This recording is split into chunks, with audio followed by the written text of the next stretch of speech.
So today I have a very special guest here with me today, and she is not only my boss, but she's my boss's boss's boss.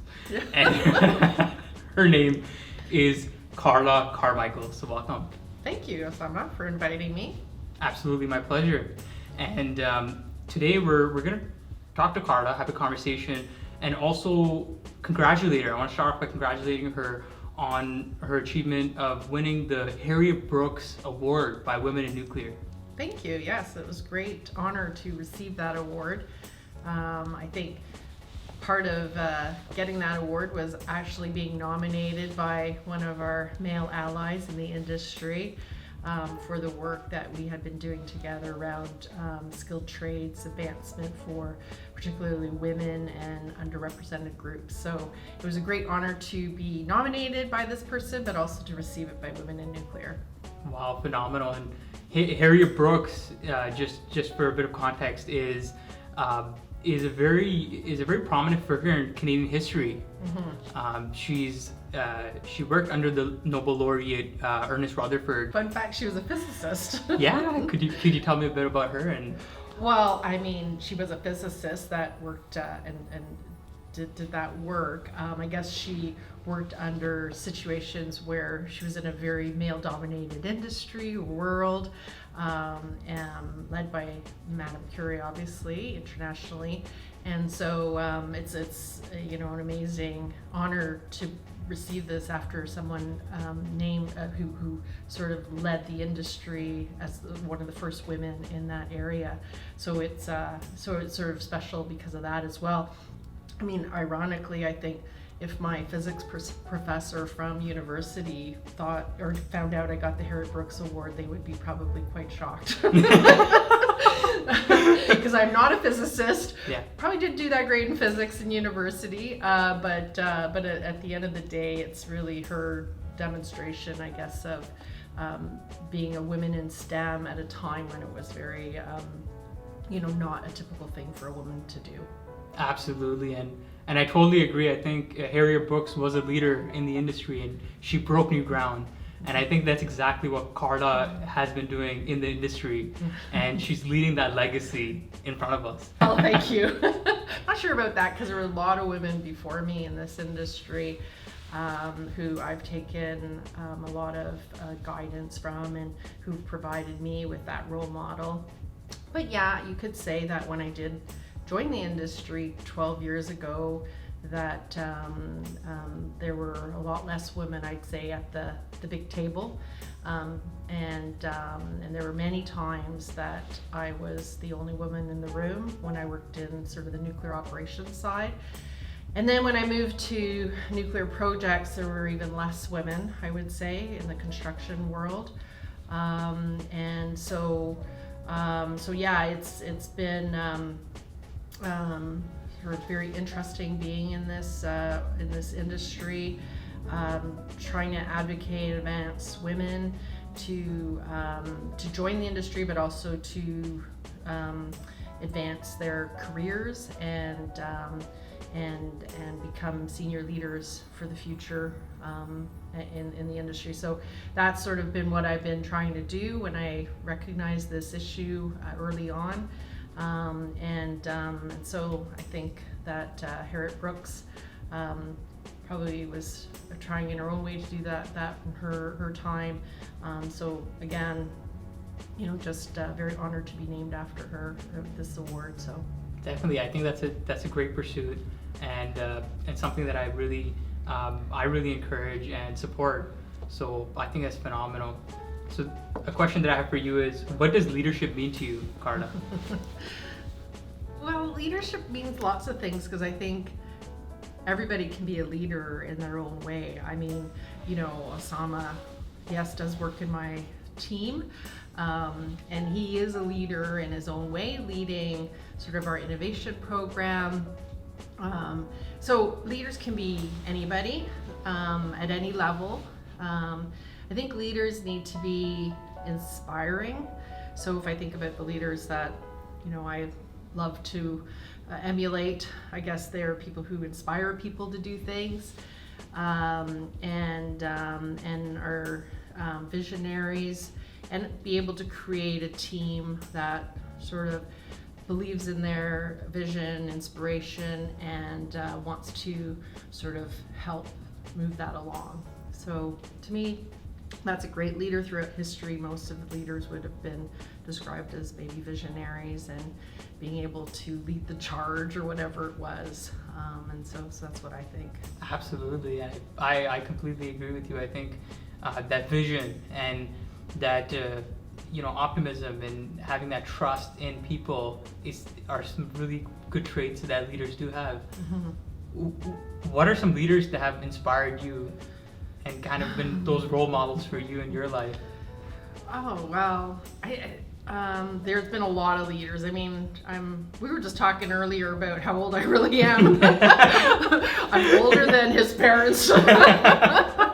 But so I've had a lot of people I've met over my life and my career.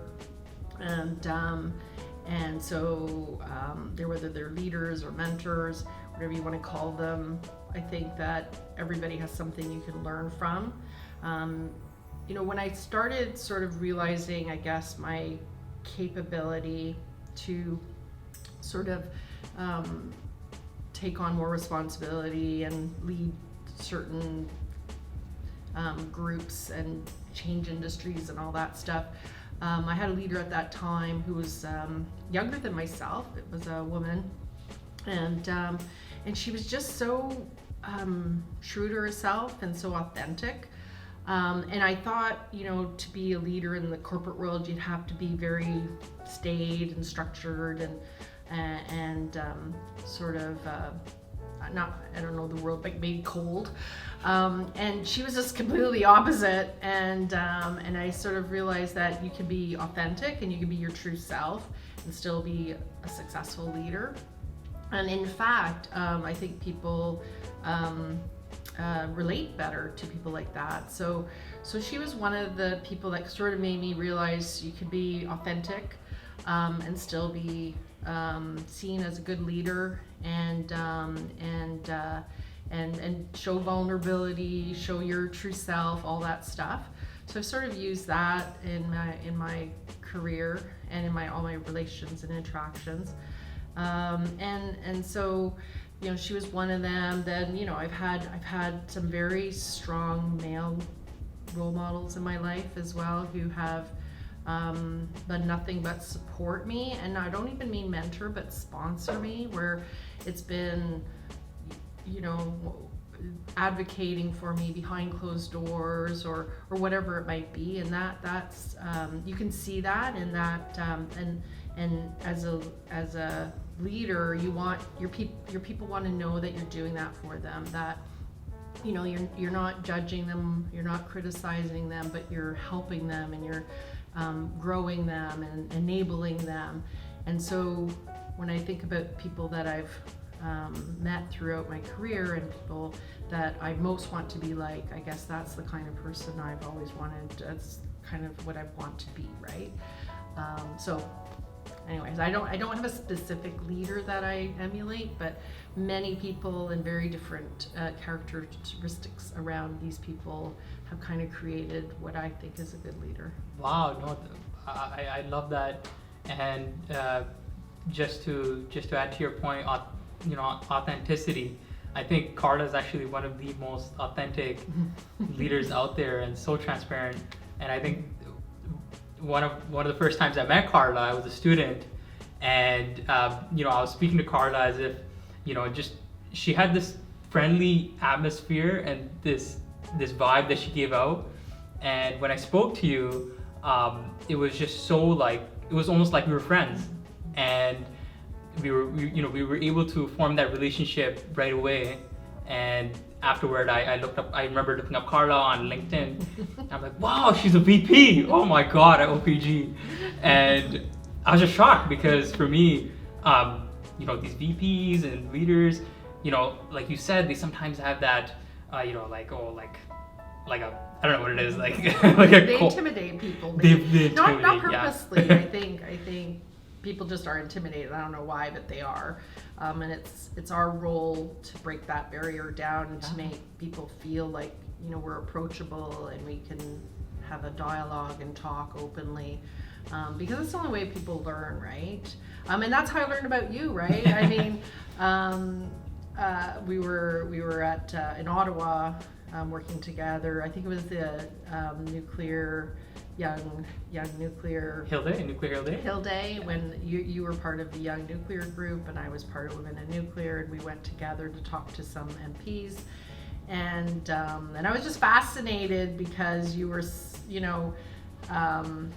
knew so much, and you could talk about the nuclear industry and so passionate about it, and I wanted to take that opportunity to talk to you because everybody you talk to helps you grow. So, it helped me grow as, wow, these young people are so passionate about nuclear, why, and so picking your brain and understanding that, and then getting to know you, and then understanding, where your abilities were. And so I'm always very interested in just people, and how they came to be and how they came about, how they got certain jobs or what their passions were. And so it's just always nice to talk to people, and I think that's how we met, and eventually, I sought you out and I said, hey, I got this kind of cool job, are you interested? Yeah. Right?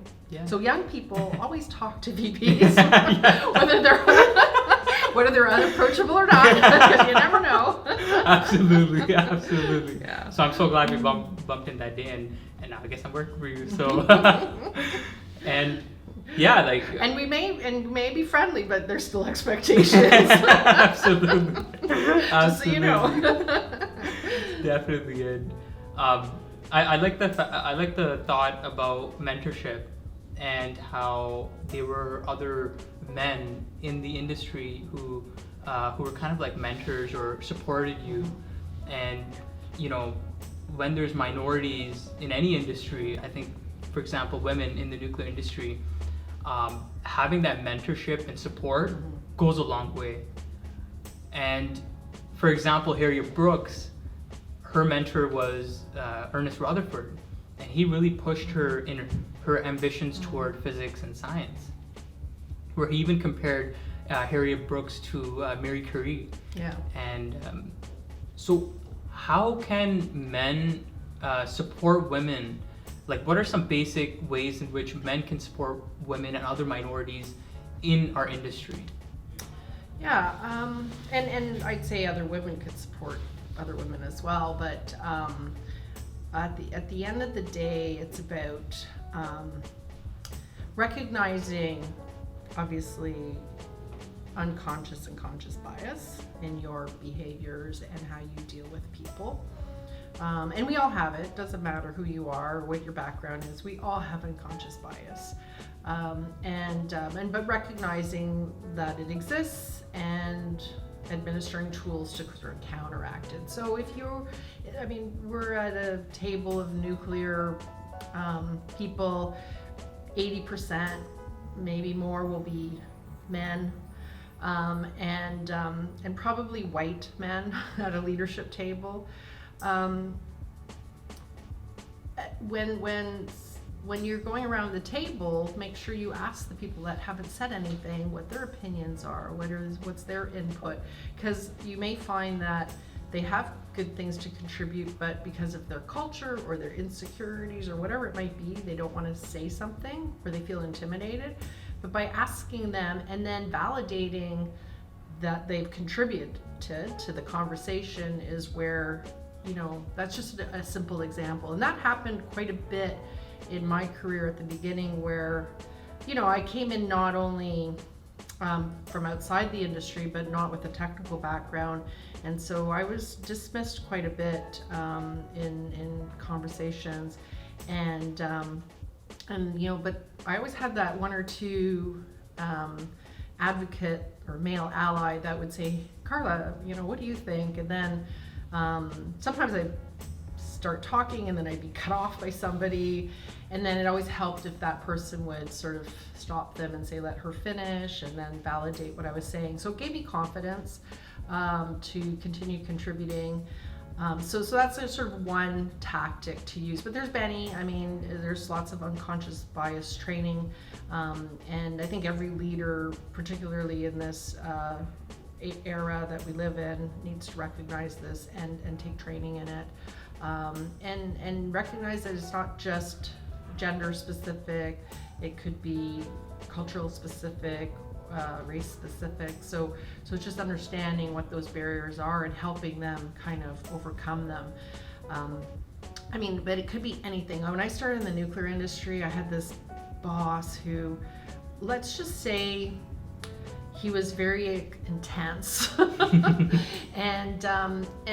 but he was intense in helping me too, right? He was very intense about getting work product done and doing it perfectly, and just, you know, but kind of drives you to do really good work. But he also was very intense in teaching me about the nuclear industry, and not just like technically.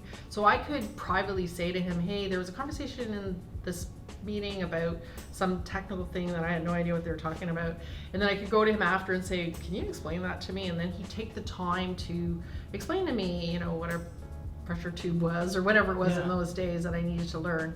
And that sort of, that mentorship behind the scenes really helped too, because he gave of his time freely to help me. And so throughout my career, particularly in the nuclear industry, there's been quite a few people that have done that for me, and I've, you know, learned so much and appreciated so much of these people. Definitely. You know, almost building your confidence in a sense, right? Yeah. And that support, it goes a long way. And I think you're right about unconscious bias. I think we all have it, and it's really good to just self-reflect, just take a step back, and really explore those things, and maybe even take constructive feedback, right? Yeah. In terms of history, you know, some prominent figures, who would be, you know, someone that you look up to as a leader? Oh, prominent figures. Well, I guess it's hard because unfortunately there's not that many women in the history that have been showcased. I'd say there's a lot of women in history that have done things, but they're, you know, we haven't been taught about them in schools. Now I think with Women's Month and things like that, they've become more promoted. But I would say, I know this is going way back, but I would say people that led sort of in the last World War, like Winston Churchill, those were prominent figures, and, you know, had the vision, and people followed him. And yeah, he was tough and stodgy and all that stuff, but he kind of led that through the crisis. I kind of think about that a lot because of COVID right now, and how leaders are leading people through the crisis that we face globally, and you can kind of see the different styles around the world. So it's interesting because lately I've been kind of reflecting about, you know, this is very similar to being in a sort of a war. It's actually not as bad as being in a war, but, you know, we still have the same sort of feelings, the anxieties, the uncertainties, what's going to happen to the economy, when are we going to get out of it, sort of the same sort of feeling. So I've been reflecting a lot about those wars, and particularly my parents were in the war. My dad actually fought in World War II, so I grew up with a lot of those stories. But so someone like Winston Churchill, more recently, I would say, and I don't want to get political, but I would say somebody like Obama would have been one of my favorites.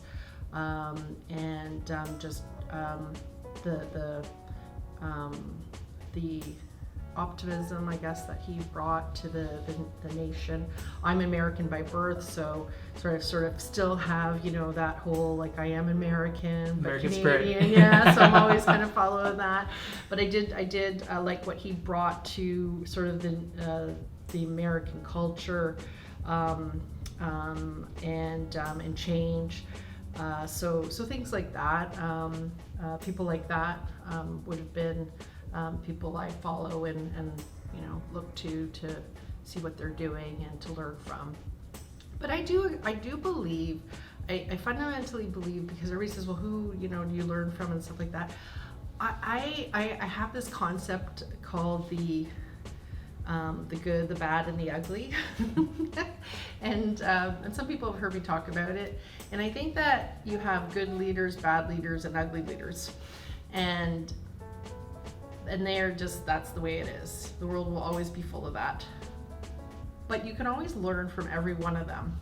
You can learn the good, you can learn kind of the bad stuff that, and then you can really learn about from the ugly.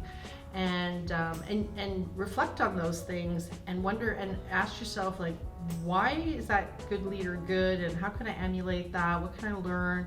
What's that sort of that bad leader that you may have worked for that you didn't like, or whatever? What are the things in that person you didn't like? And then conscientiously, not do them, right? Yeah. So instead of just saying, oh, it's a terrible person, I don't like working for that, whatever, just kind of say, okay, why don't I like that? Why does it make me feel that way? I want to learn from that so I don't make other people feel that way. And then the ugly leaders are just sort of, that's where you can, you can learn definitely what not to do, but also could inspire you to act, right? And that's a whole other discussion, but so I think there's you can learn from everybody. That's my theory. Wow. In your path toward leadership, I'm sure you had many obstacles, right? And in life, that's how life works, right? Yeah. Just like obstacle after obstacle. Yeah, pretty much. And I think what I've noticed in a lot of strong leaders is that they not only confront their obstacles, but their obstacles almost become the way forward for them. Yeah. Where their obstacles sometimes strengthen them. Yeah. Can you talk about in your journey, how did some of your obstacles empower you? Yeah. So yeah, I've had a kind of a weird life where I've had some childhood struggles. Many people have heard the stories, but overcoming them, coming to Canada, learning to live in a different culture with a different family certainly creates that fortitude in you as you're growing up, and so you learn to rely on yourself. I would say, so the first obstacle is, what do I want to be? And I'm not saying, do I want to be a doctor? Do I want to be a engineer? What kind of person do I want to be? And so that's sort of your formative time. And then, I did face obstacles. I kind of always joke. That's why I kind of sort of think this Harriot Brookes Award, named after this brilliant physicist, is sort of like interesting that I did receive this, because I literally failed out of engineering in university. And I always tell people, they're like, do you ever fail? I go, yes, I do fail. I actually failed out of school. Yeah, I was in engineering in my first year of university at University of Toronto, and I struggled for lots of reasons, but just struggled to complete the program and didn't do so well. And got a letter. So I basically, reflected, do I want to leave university, or do I want to stay in university and get a degree? I would have been the first person I was the first person on both sides of my family to get a university degree. And so, I talked to my dad and I said, I gotta get out of engineering because they're not letting me back. And he's like, it doesn't matter what kind of degree, like whatever you get it in, it's really about the learning and the skills you learn going to university, and then you can use that degree to do whatever you want. So pick something that you enjoy. And because I said I like to learn about people and society and things like that, I did go and get a degree in sociology. So that's what I actually ended up with, is a degree in sociology from the University of Toronto. And it was also a time when I learned a lot about women's issues, because I focused on that topic. And so that sort of led my passion for women's issues and advancing women and equality. And so I didn't end up doing sociology, but I ended up getting that foundation of learning to write, learning to think critically. And I was pretty analytical too, because I was in science and stuff, and sort of kind of marrying those two as I move forward. And so, yeah, I mean, we all fail. There's many jobs I wanted. There's lots of career paths I've been on that didn't work out. But I think you kind of mourn that, and then you say, okay, maybe it's not about a bad thing that this happened. And I look back kind of all the redirections in my career and even schooling, and think, you know what, it wasn't so bad after all. I ended up in a good spot doing what I love, and it's been all good. So absolutely, and things just work out. Yeah, and I think you have to be optimistic too, right? You can't kind of fester on it all for a long time, because that just spirals you down. It gets you negative. Because there was a lot of times I did fail and was very disappointed, personally and career-wise and education-wise too. But you have to kind of think, okay, it's not the end of the world. What can I do? What's my path now? And never think of, one thing I'm always very specific about is, don't always think there's one way to something, right? Yeah. There's many routes and many paths that will take you, and maybe that goal that you're aiming for many years of your life is maybe not the right thing for you anyways. And so just keeping an open mind, being optimistic, because you will fail in life. There's just no doubt about it. And taking that opportunity. And then speaking of, taking crisis and failure and making opportunities out of it, I do think that, I think it was Winston Churchill who said, never waste a good crisis. And I've taken that through COVID a lot, and basically have said that quite a bit. People who know me have heard that from me for the last 8 months. It's like, well, there's a crisis, yes, but what can we, how can we benefit from it? And I don't mean, how can I financially benefit from it, but what could we do to drive things forward that maybe we wanted to do, but we couldn't do at a different time. And I think, the center that we created here is one of those things where, we were looking for economic development opportunities, and, what better time than to launch something like this than during, this pandemic, when we want to stimulate the economy, we want to create new and optimistic view for the community here. So never waste a good crisis is another motto of mine now. I love that. We'll put it on the wall here. I like that saying, never waste a good crisis, because you're right. When there's a crisis, everyone is stressed out, and everyone's kind of, their heads are in that situation. And those that can kind of overlook that stress and just see the opportunity, whether to help others or, advance the world in a sense. Yeah. Those are the successful. Yeah, for sure. I mean, even looking at our nuclear industry and our nuclear operations and how we do things, I mean, we all know the nuclear industry can be a bit slow to change for various reasons, right? Because you want to make sure safe practices, it's consistent, there are very good reasons.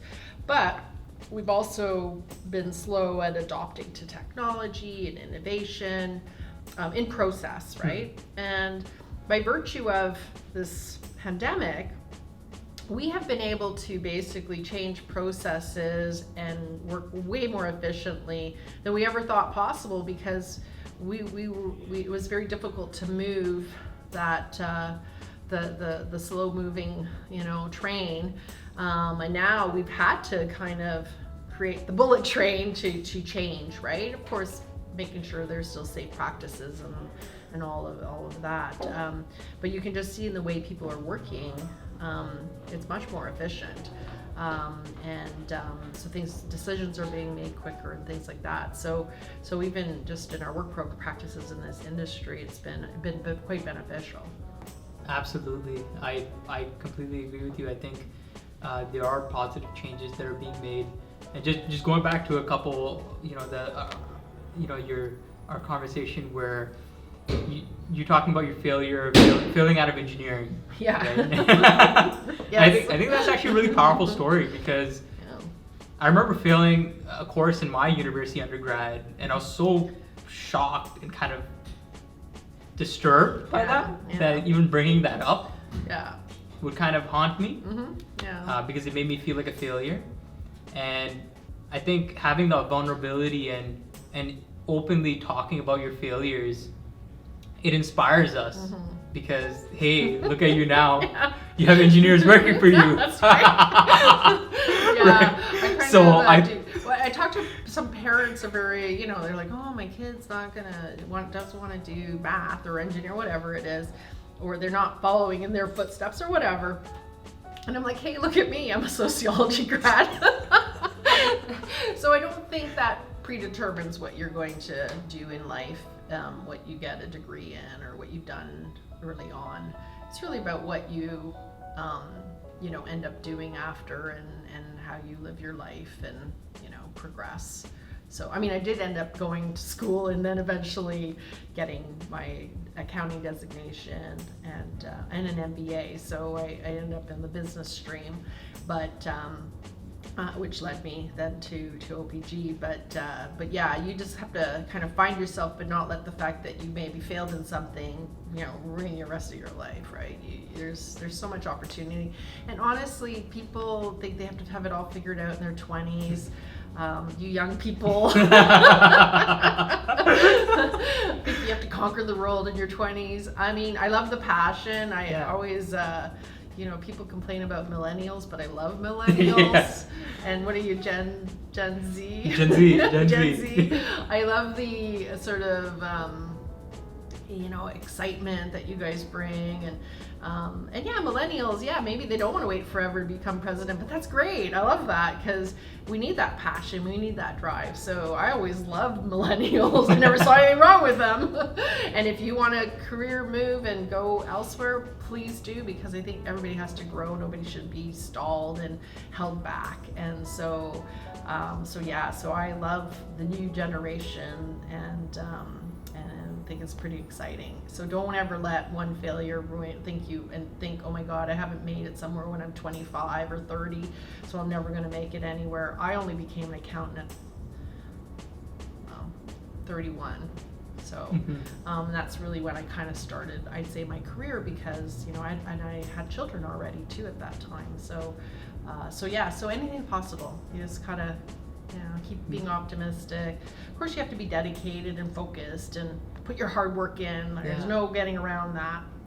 You have to work hard. You have to build your competencies. But don't let anything like timing hold you back.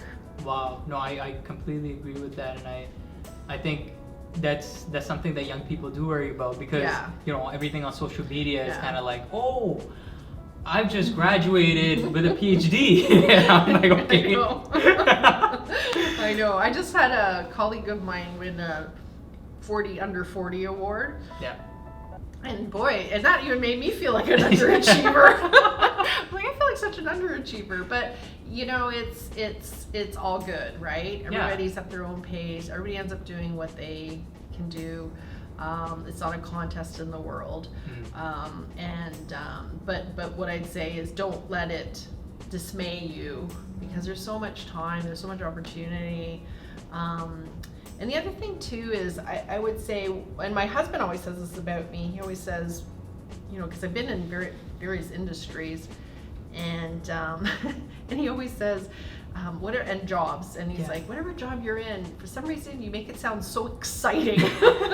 Because I think what I do is I take the job and I learn all the good things, and I learn to be passionate about it.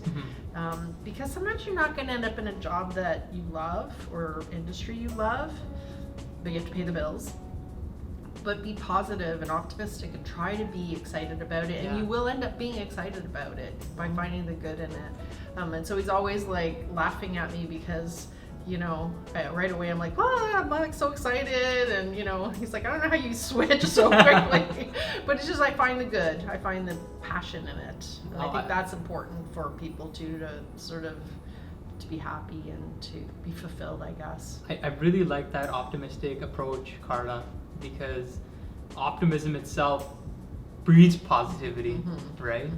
And just the your characteristics and your personality is so optimistic, it's so positive. So I just love that. One question that I have for you is pushing yourself out of your comfort zone, right? I think that's so important for everyone. And in this day and age, we're just so comfortable, right? Everyone is so comfortable. They were before the pandemic. I'm not sure about anymore. Right. But yeah, maybe. You're right. Yeah. Like, how do you push yourself out of your comfort zone, and what is your advice for? Yeah. Well, I'm a bit of a. I think, as I reflect back, I think I'm a thrill seeker or something, because I always go for the hard thing. Yeah. And I think there's a saying that the magic only happens in that zone, right? When you're not comfortable, because then you're kind of like a little bit anxious. I'm not saying people should do things where they're totally stressed out and anxiety ridden and can't be successful too, because you want to take those sort of risks, but not where you fail completely and demoralize yourself and not build confidence. So you want to take these calculated risks, and take those opportunities.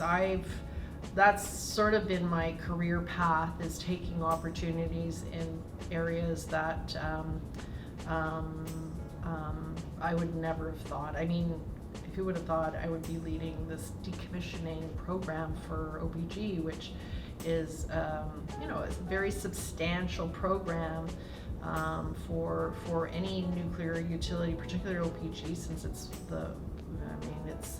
significant with 3 stations and billions of dollars. And who would have thought that some accountant from with a sociology degree was ever going to do that, right? Yeah. But by being given opportunities over the 30 years of my career and taking them in areas that probably were a little uncomfortable, like jumping from when I worked at, many of you know, I probably worked at Nokia. So I worked in the high tech, which was very fluid, because at that time social media was being launched, and we were figuring out how to use them on phones. Like, this is like early days.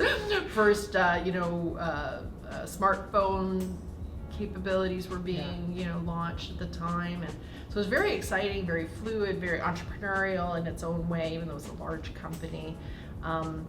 Going then and getting an offer to come work in the nuclear industry, right? Very structured, militaristic sort of, so moving there and then seizing that opportunity and learning about as much as I could about it, and kind of finding my place in it, and then going from being in finance, which was more my comfort zone, right, to working in refurb, which was a huge leap.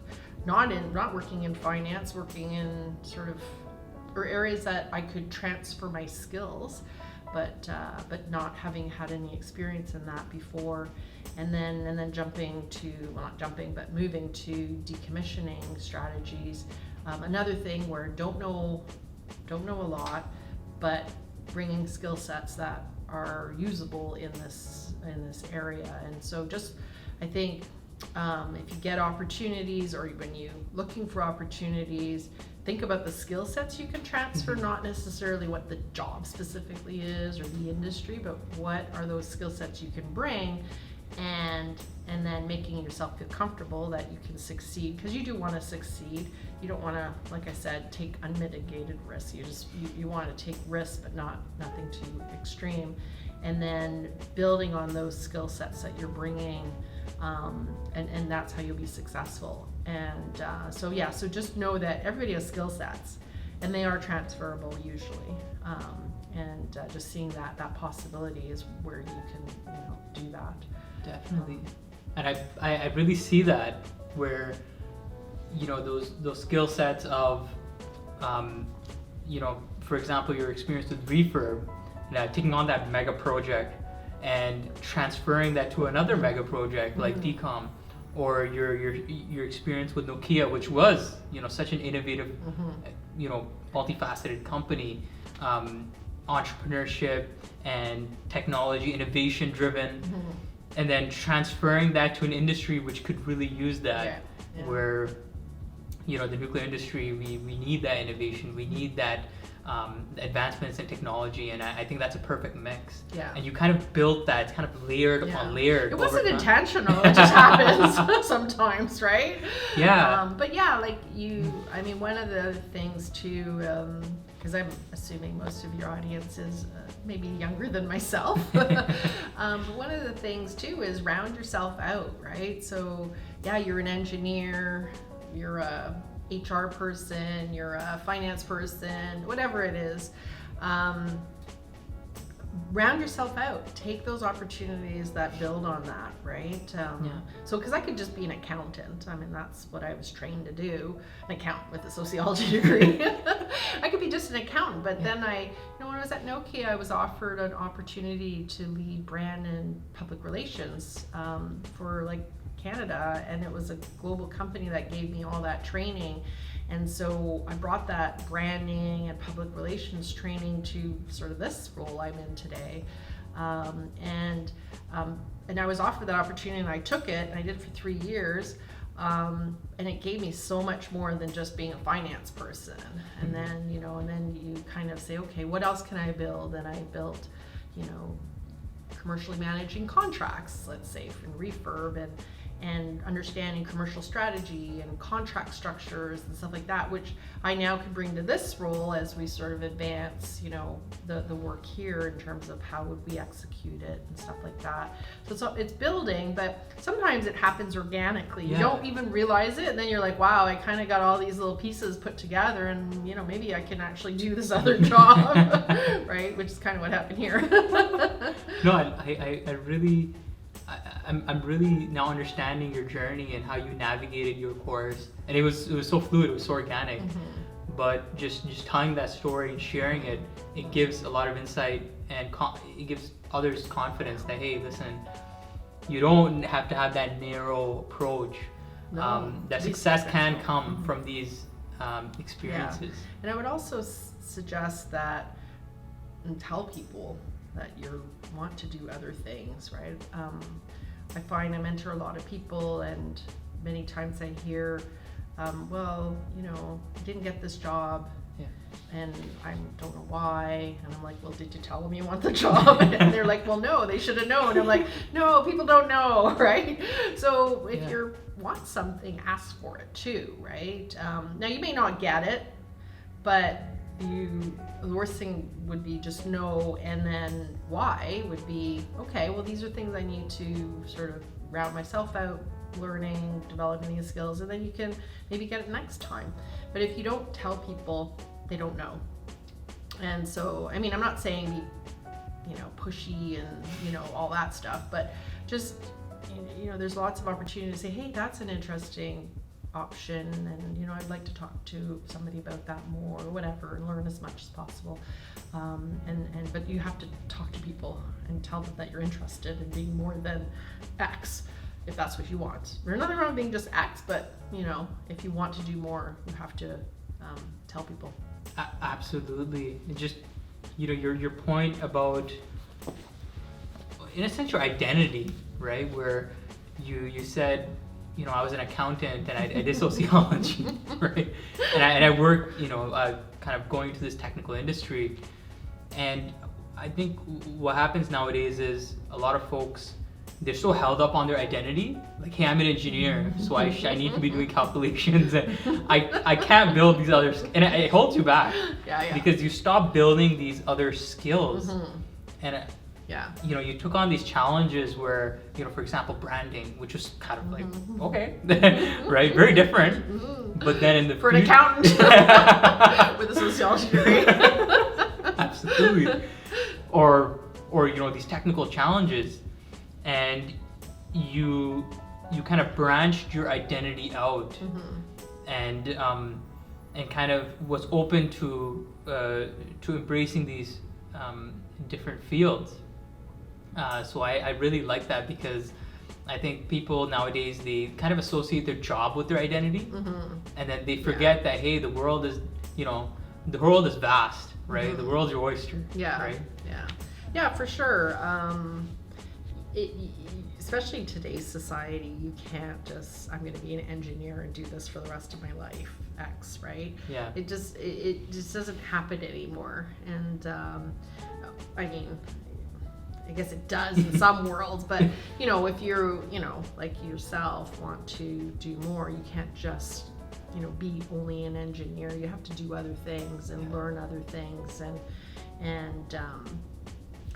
also recognize that maybe I'm an accountant by profession, but maybe I'm better at other things, right? Like you can't be just stuck on that one thing, because maybe you are better at other things than just being an engineer or an accountant or whatever, right?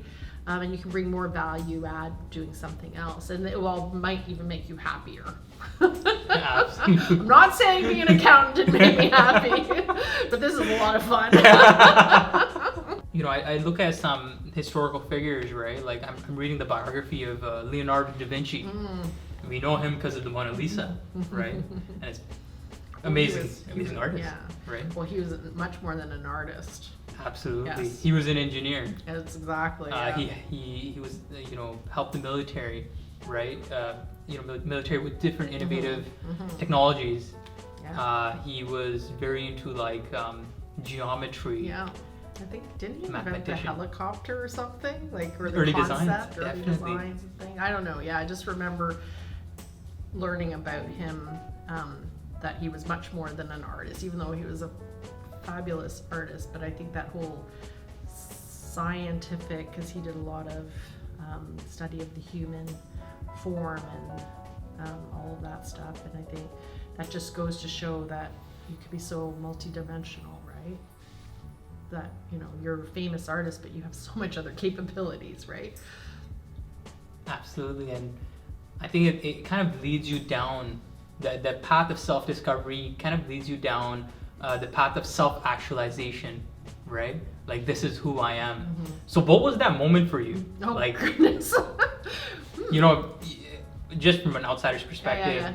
You have a very strong personality. I do, yeah. Which is awesome.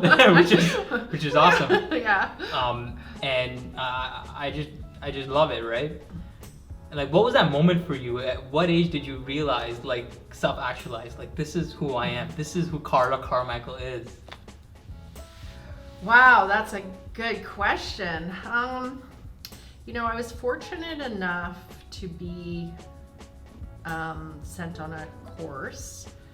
It was much more than a course. It was a sort of a self-realization, all that stuff. And it was called the Judy Project. I'm sure you'll all look into that one. And it's specifically for women who are sort of at a certain point in their career, let's say. And we went away for a week, and you kind of spent a lot of time self-reflecting, understanding who you are, what people think of you, much more than like the regular 360s. And really contemplating what you want out of life and career. And so I'd say that week was pretty instrumental in me understanding what my real ambitions were, and that it was okay to be ambitious and want things for your career and your family and whatever it is. And then putting sort of a path together and really learning about who you are and how you wanted the world to see you. And so that course I took in, I think it was 2012.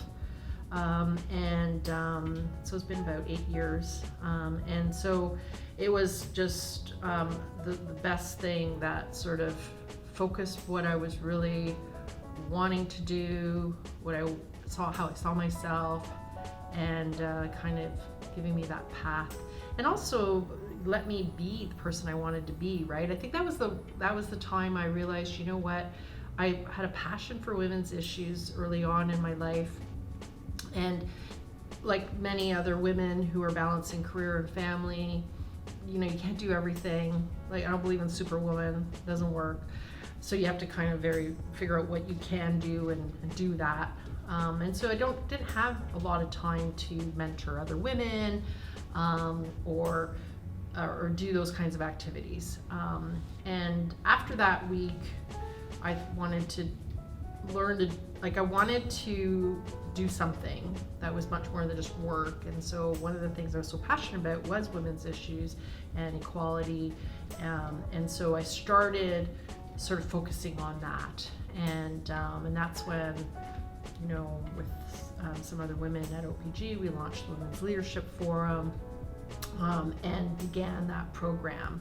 And so that was probably the catalyst to, you know, me becoming, you know, who you might see today. Long journey, but we talked a lot about how you wanted people to see you, your brand, right? Yeah.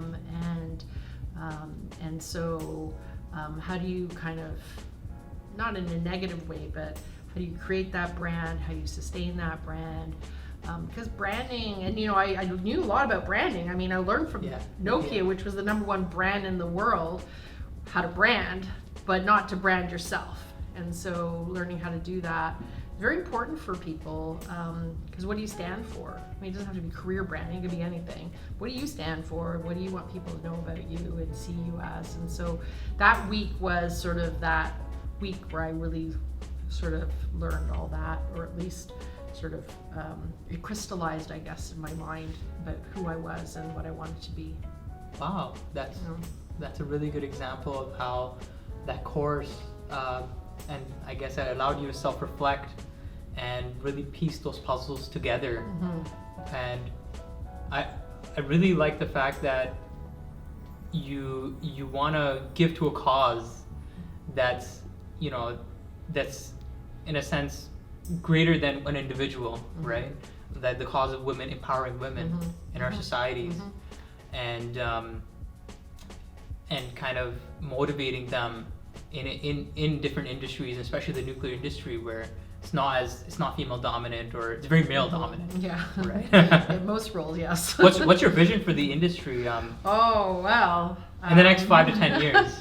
Well, in the next 10 years, I expect OPG to have a female CNO. That's my vision. Guys. And I've told everybody that, okay? I told the last CNO that, Glenn Jager, who made a lot of advancements for Ontario Power Generation in that area, and now I've been talking to Sean Grenville about that quite a bit. And you know, that is the objective of OPGs too.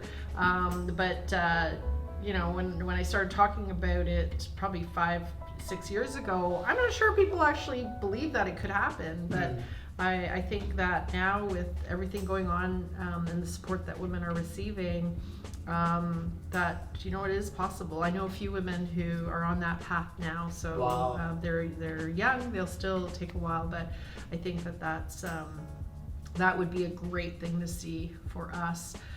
In the nuclear industry at Ontario Power Generation, also the other utilities, obviously.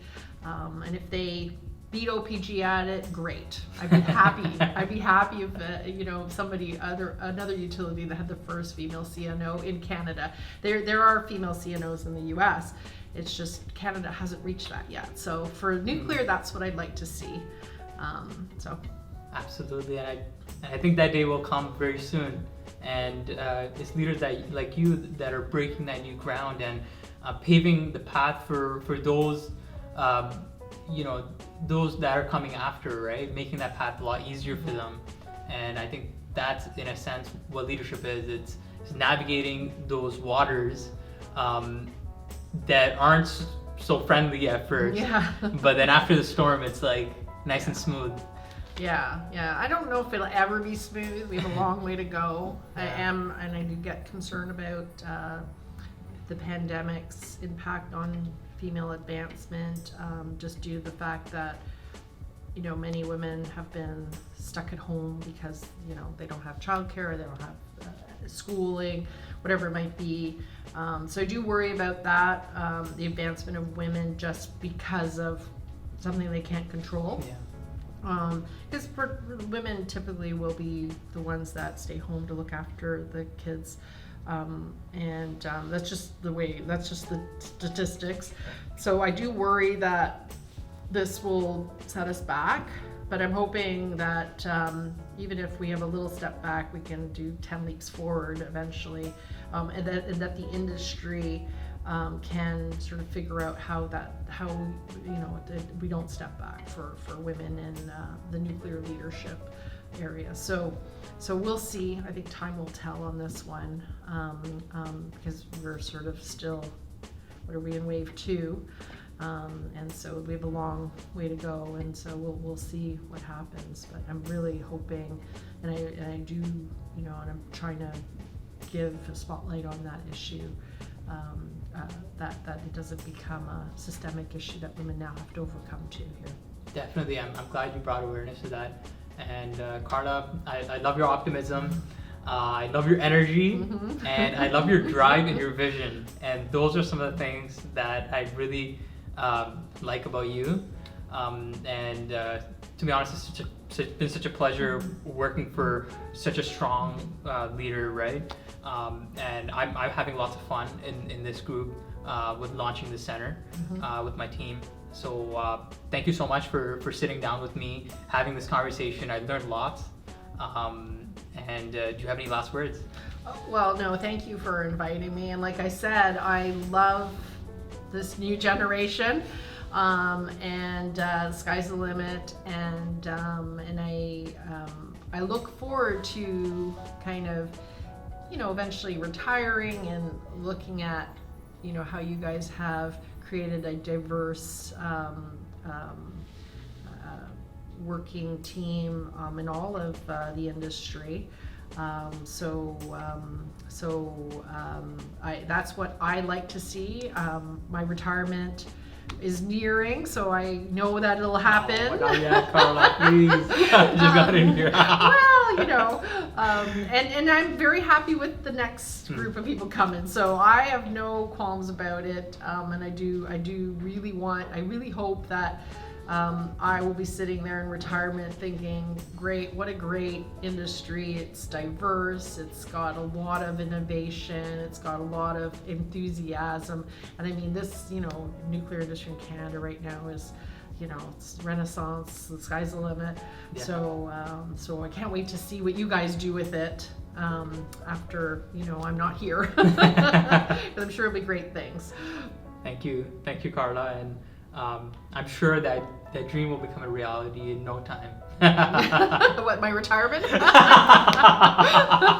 I still got a few years.